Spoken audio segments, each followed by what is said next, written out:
This week, I opened up my Twitter feed and saw what is now one of my favorite tweets of all time.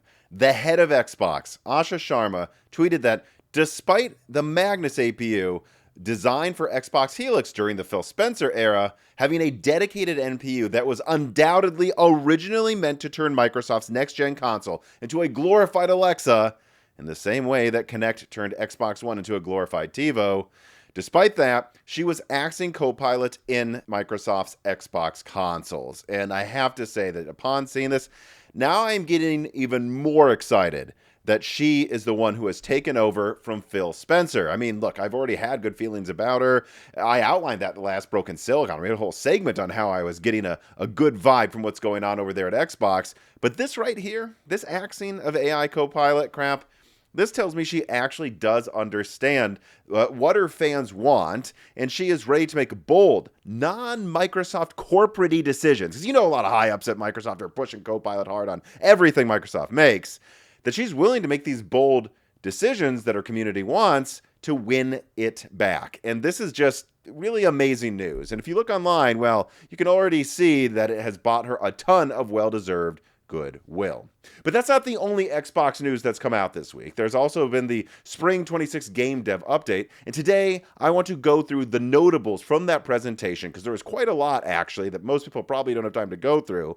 And then I also want to drop a fairly large Xbox leak that is backed up by documentation that I gained through discussing the notables in said Game Dev Update that came out today. But first, let's go through the notables from that update. And don't worry, I did not just watch it, right? I got access to exclusive information today because I took the information that I wrote down from the Game Dev Update and I actually ran it past game devs that I knew to make sure I understood what was important to pay attention to. And so, well, let's go through it. So, first of all, let me start by playing this clip.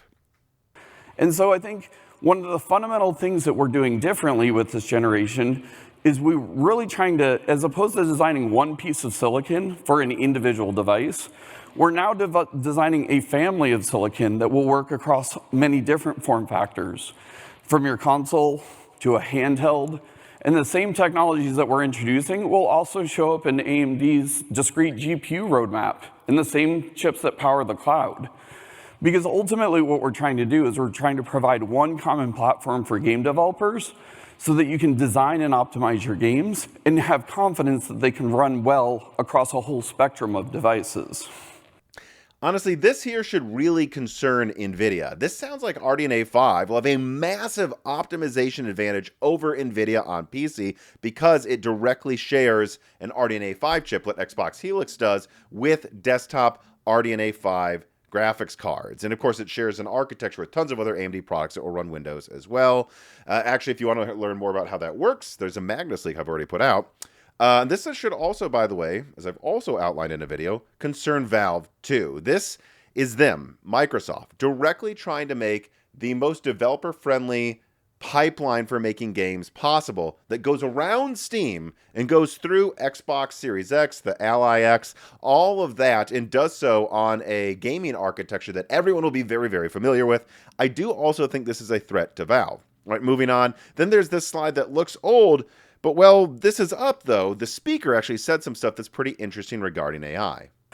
And the key part of that is how we're integrating AMD FSR, the next version of AMD FSR, into Project Helix and into the Xbox Game Development Kit.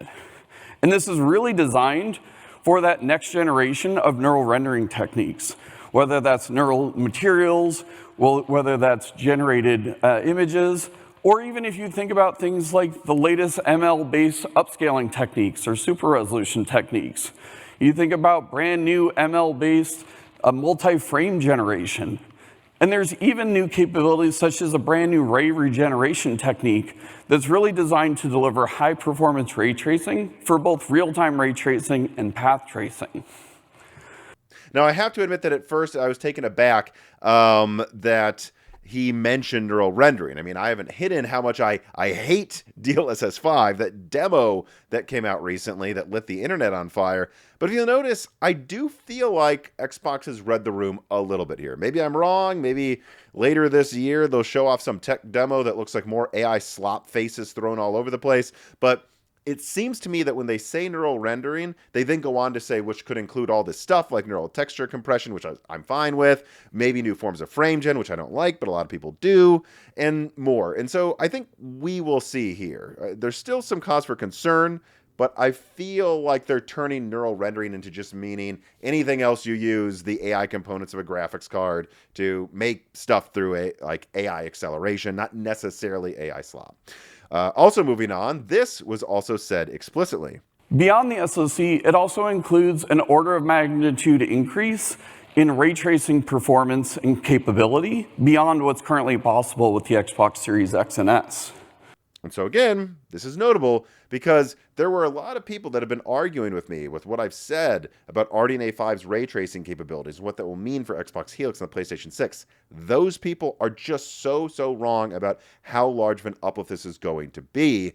And that's not all. Jason Ronald also outlined how FSR 5 will be fundamental to how they render games next generation. That means they are building their next-gen games, game engines, like the developers at Microsoft and PlayStation Studios, they are building their games fundamentally to use FSR in a way that will be the most effective and probably look the closest or even better than native. And because of that, this is going to be a major image quality uplift with PSSR and FSR 5 next generation. That is going to mean that the actual fidelity and image quality uplift you're going to get from this gen to the next one is going to be far more than the raster increase on paper, because that raster increase is just the on paper, if you did things the old way, performance increase. You did have to factor in the around 10xing of ray tracing, and then the fact that you'll have all of these fundamentally integrated upscaling techniques that are far more advanced than even what we have today, that are going to make the image quality look like it is far more than like a 3x increase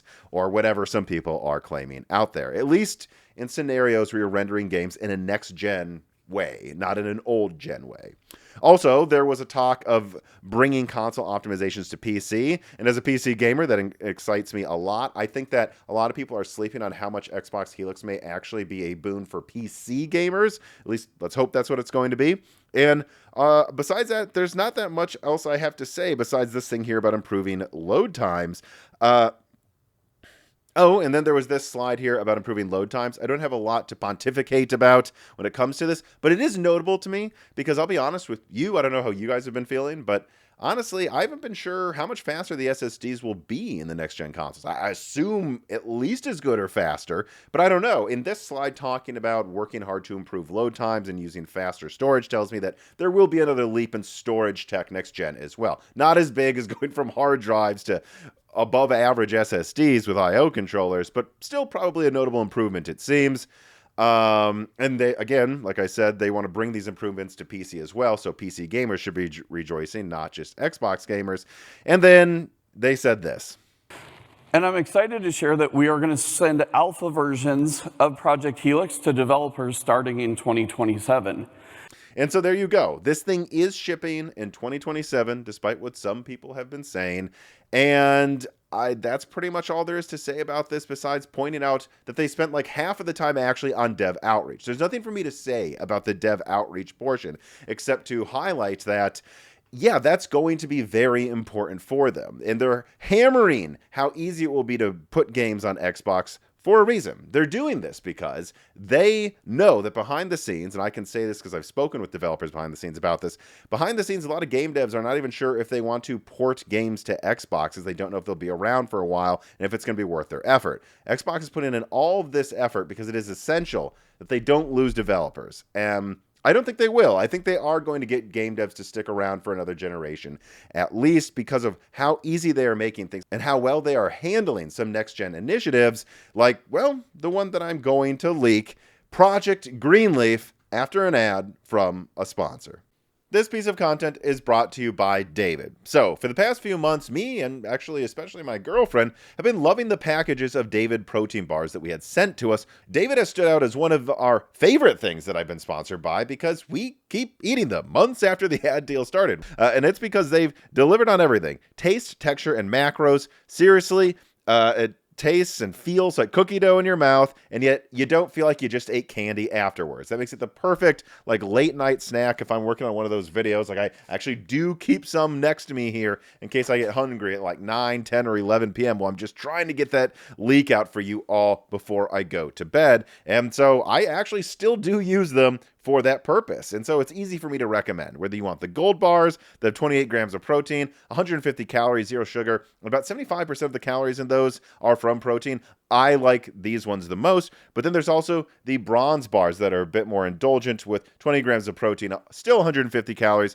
still zero sugar, but about 53% of the calories come from protein, which is still industry leading, and my girlfriend actually loves those ones the most. So if anything, gold is discipline, bronze is decadence, but either way, whichever one you want, maximum protein or still just industry leading with maybe a bit of a different texture, either way, they have you covered at David. And so I have to say, their stuff is built on real evidence-based nutrition. It's designed to support muscle gain, fat loss, and performance without relying on gimmicks or sugar spikes. They're also gluten-free and blood sugar friendly, so you don't get that crash afterwards. I don't crash. I can eat a bar and keep working late at night without knowing there's like a ticking time bomb before I crash even harder than when I started eating the bar. And so if you want to try them, David is offering my viewers a special deal. When you get 4 cartons, you get the 5th one free if you use my link below or the QR code on screen. And if you don't want to wait, you can also find David protein bars at Target, Walmart, Kroger, Publix, and other locations. Although, of course, I'd prefer most if you did it through the link in the description. But either way, support Moore's Law is Dead by checking out David through the link below today.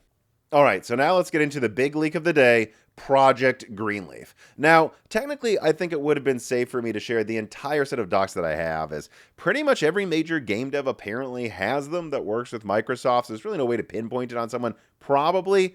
But I will say that out of an abundance of caution, I did mess with a lot of them, as I'll explain later. But I didn't have to with all of them, because actually some of this information is technically public. The press, besides me today, just hasn't noticed yet, apparently.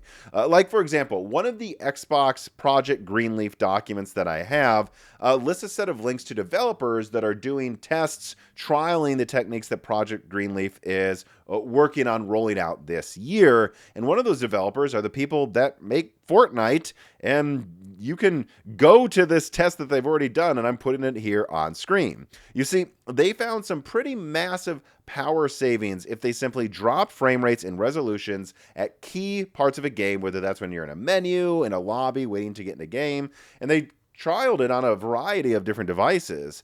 And predictably, the PS5 and Xbox Series X, the most power-hungry of the devices listed, they save the most energy when you drop resolutions and frame rates drastically. Also, it's easier to drop a resolution on a PS5 compared to a PS4 and not notice it, because the target resolution it starts at is actually substantially higher. You know, you drop 4K to 1440p, you might notice. You drop 1080p to 480p, you definitely notice. So, anyways, though, there's more there's more room to drop things to save energy.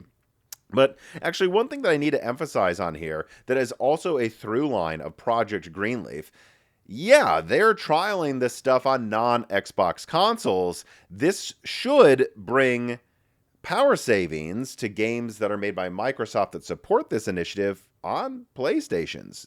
Seriously, they're going to have this Project Greenleaf update to the Xbox like SDK, GDKs, the stuff they've been talking about for Helix right now, and that's going to apply to games that eventually make their way to PlayStation, apparently. Now, it won't have a Project Greenleaf label on it if it's on PlayStation. My assumption is that, for example, again, using the Halo example, Halo Studios will take the stuff they've done with Project Greenleaf and they will use it in concert with the power saver mode that Sony forces you to do from a hardware level. By the way, if you want to learn about how the power saver mode works and why it's really just a Trojan horse for the next PS6 handheld, check out the video that you're seeing on screen here. But anyways, if you missed that video or not, you're not going to get the Project Greenleaf advertisement on PlayStation. But on an Xbox console or on the Xbox store, on PC presumably, games will have little green leaf icons, it says in some documents. And so that will be the incentive for developers. Basically,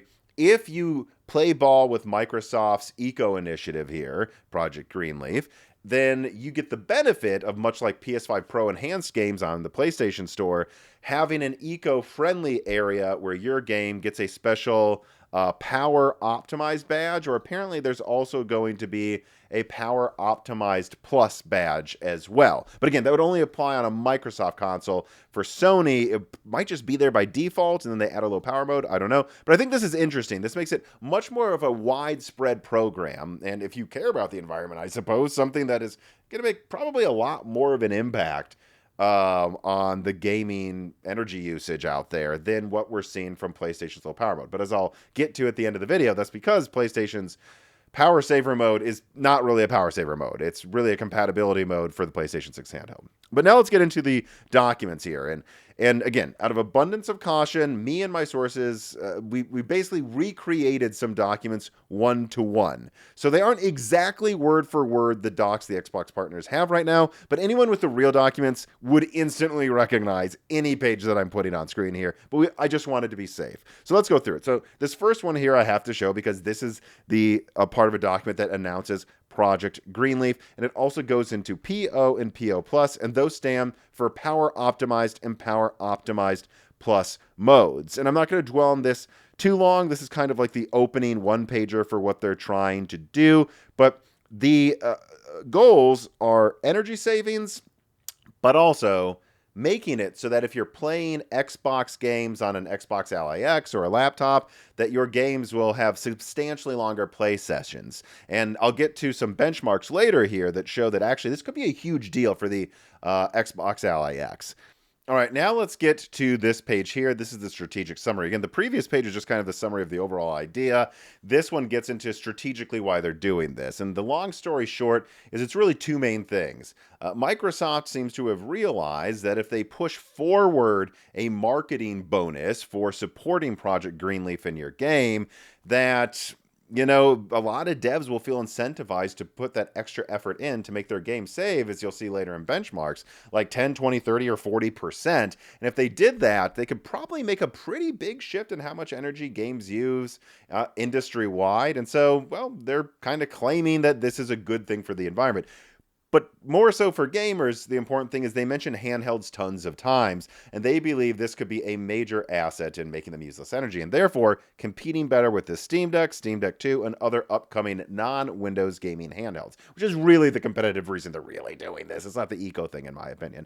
And they outline two different things here. There is Power Optimized, that's PO, and then Power Optimized Plus. Power Optimized mode, this designation is kind of just like Radeon Chill with a bunch of more stuff. Like just if you're not moving, if you're looking at the sky, maybe it turns down the frame rate. If it notices there's not a lot of detail in an area, it can turn down the resolution. Like you won't notice a black wall in a dark room is low res at certain angles, right? And so you can turn that down. And then there's the Power Optimized Plus, and that one there actually goes into like a more low power state, can sense if you're gaming on battery or not.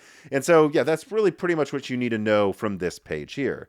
All right, then moving on, I'm showing this one here because it tells you the release dates. Basically, they've begun revealing this to partners over the past couple of months, and they really do plan to have this thing out. Honestly, from what I've seen in some stuff, they might want this out by May or certainly probably June. So it's actually coming very soon, and I'm surprised other people haven't leaked more stuff about this yet. Maybe because it seems like just some non-interesting eco thing. But just like the PlayStation low power mode leaks that I've put out, those are really about something else. Those were about the PlayStation 6 handheld and the evidence that it exists. This is interesting because, well, Project Greenleaf proves that they are serious about their handhelds, and you will be getting a battery life improvement very soon if you have an Xbox Ally X, and I think that's exciting. All right, moving on here. Here is the energy efficient benchmark. So I'll be honest what this was. What you're looking at here is kind of a double abstraction. One of my sources kind of used apparently Claude to put all the information together from a document, and then I used something else to summarize all of that together and again move words and colors around so I don't expose my sources or exactly where or which iteration of a document this came from. So this isn't really from a single doc, but here you go. I think this is interesting because you can see in some tests here, you can get some pretty massive power consumption savings. And I know it doesn't seem like a big deal. Like you're in a lobby for a game, it saves 28% energy, oh, but that's not while you're gaming. But I think a substantial amount of time in a game, like if I just think about Resident Evil 9, which I'm still playing a lot right now, I mean, I don't know. I'd say 90% of the time I'm actively playing, but 10% I might be in a store buying a gun. I might be upgrading something. I might be looking at a map or, and that 10% getting cut down by like a third. Okay. Well, so now you've removed like what? Like 3%, 4% power usage total. Okay. But that's, maybe in that menu. What about also in a dark area where you don't need to see a left wall in Resident Evil 9 in the basement area? Maybe that drops it another 10% in that scenario. And then another one's 30% in this scenario. And overall, I think this might extend the battery life for some gamers by like 30% or more. So this is actually huge. This is not a small boost. I'd be surprised, honestly, if you had all this stuff activated, if you weren't getting at least 20% more battery life, which again, 20%, I mean, what is that? That's like going from 5 hours to 6. That's not nothing. And then finally, I thought I'd also put this on screen here. I don't know that I have that much to say about it, but I just knew that, again, this is a leak. There's a ton of information here, and there will be people that watch this video, talk about it, discuss it, analyze every little line. And so I just wanted to make sure you saw this. But I will say this. There is one thing here that comes clear to me, and I ran this past one of my sources in game development, and the person confirmed it, and that's that the way Microsoft is going about their Project Greenleaf or power optimized modes is actually the opposite for how Sony is doing it. You see, the way Sony's doing it, and again, watch the video on screen if you want to see, is they are limiting how many cores you have access to, limiting how much bandwidth, clocks. They're basically, the PlayStation 5's power saver mode is really just PlayStation handheld compatibility mode early to make sure games support the next-gen console before it comes out. It will save some energy, but it's not an optimized way of saving energy. Like, limiting the amount of cores is really backwards. Actually, you'd want to have as many cores activated as possible at lower clocks to lower voltage. That would be more efficient. But it's not doing that because, again, the PlayStation Power Saver mode is just a Trojan horse for the PlayStation 6 handheld. The way Microsoft is going about it is it's kind of like an Energy Star certification. They want you to hit this level of energy savings. They have an outline of how they would do it as standard. They have an optimized, like I think, list or bullet points you can go down and just do these things quick and it should get you there. But ultimately, Microsoft doesn't care how you do it that much. They just need you to validate that you got the energy savings that they require to get the, power optimized badge and get featured on that part of the store. But they don't care how you do it. They just care that you do it. And so I think you're going to see far more efficient and less drastic drops in perceived performance benefits from the Xbox Power Saver, power optimized mode than you are ever going to from PlayStation Power Saver mode. Because, again, hit these levels. We don't care how you do it. It gives devs much more control. And I guess that's how I'll close the video. Yep, this is just another example of how this is like how you would go about saving energy in a console. How the PlayStation Power Saver mode is not how you would do it. And thus, it's not really about that. It's about the new handheld. But this is also a good example of how Microsoft is making the right moves to win people over for next gen. Right when, I'm telling you, a few months ago, devs were ready to write off Microsoft for good. They're doing everything they can to court developers effectively. They're doing everything they can to make porting games to Xbox consoles as easy and developer-friendly as possible. And they're also making big moves like getting rid of Copilot AI. That is another thing that is the right step to make to win back the community. And so at least for now, I'm going to say that everything I've seen out of Xbox this week, I think they're going to have a solid chance at doing all right next gen. And that's great for competition. And frankly, that's great for the content I'll be able to make for this channel, because I don't just want to talk about NVIDIA, AMD, Intel, and PlayStation. I would also love to keep talking about Xbox as well, and I think that I'm going to be able to after seeing the great moves Microsoft has made this week. But for now, that is going to do it for this video. I hope you enjoyed it. If you did, please make sure that you like it, share it, comment down below. I talked about a bunch of stuff. I actually kind of flew through the leak. If you noticed things I didn't, please tell me in the comments what you noticed, and we can chat about it. Actually, if you want to chat about it with me and thousands of fans respectfully, on a Discord, you can join the Moore's Laws at Patreon as well. The $2 tier, the 256-bit tier, that gets you access to a Discord where tons of people would like to discuss this stuff with you, including me. It also gets you access to asking guest questions. Actually, you get that at the lowest $1 tier. The next guest will be Brian Heemskirk, a game developer, a favorite guest of Broken Silicon, and we will be talking about all of these new Xbox, PlayStation, and whatever else has been happening developments as well. Join the Patreon to ask them questions. We cannot do this without our patrons. And either way, though, if you made it this far into the video, I have to say thank you for watching.